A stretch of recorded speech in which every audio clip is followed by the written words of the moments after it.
everyone. So we're getting ready to do our application of the Bona Chroma coloration system. So how we've prepped our floor, we've sanded it to 120 like we typically would with a multi-disc or something similar. We've run the Tampico brush over it to remove any fine residual dust. Hand vacuum the sides and any detail areas where you can't reach with the Tampico, again, just to remove that dust. And then we even ran a microfiber over it as a dry tack a couple times, just to remove, again, any of that fine residual dust. So we also want to prep our environmental conditions at this time, or already have them there. So 65 to 80 degrees Fahrenheit, 40 to 60% relative humidity. May want to look at your airflow too. You know, if I'm doing this in July in Florida, I'm going to keep that AC running because it's better to have that nice cool air running throughout the house than to shut that off and to have everything get real hot and real humid at the same time. On the opposite side, if I'm working in Denver or whatever, I may want to shut off my airflow, but I may want to keep the AC on.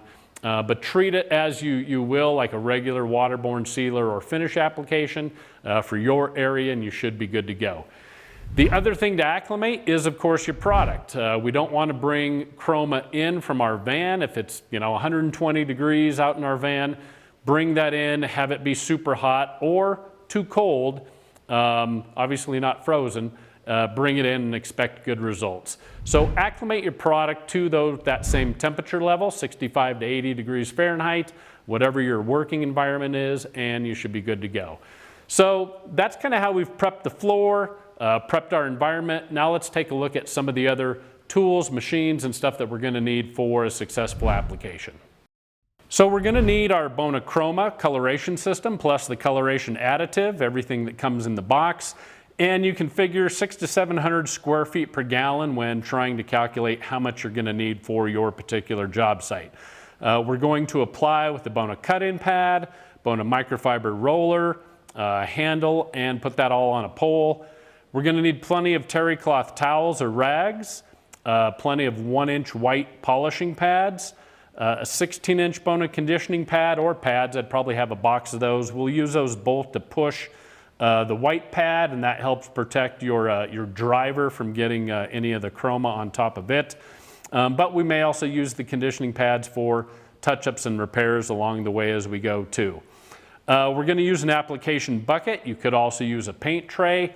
Sometimes you may have a bucket that has rollers on it, which are fine. Otherwise, you may want to make sure that you pick up and place that bucket, or at least put felt pads under the corners. And then a couple safety items, nitrile gloves, safety glasses. While this product cleans off really easy with water, being a chemical, I just don't like getting chemicals unnecessarily on my hands. So we're going to go ahead with the nitrile gloves. And then a 175 RPM buffing machine with your 16-inch regular drive plate. That's what we'll be using to clean it up and blend everything in. And that's the only type of machine we'll use. So we've prepped our environment, we've prepped the floor, we've looked at some of the extra tools, products, machines we're going to use. Get all that stuff set up ahead of time and working in good condition, make sure it's clean, and you should be off to a good start for a successful application of Chroma.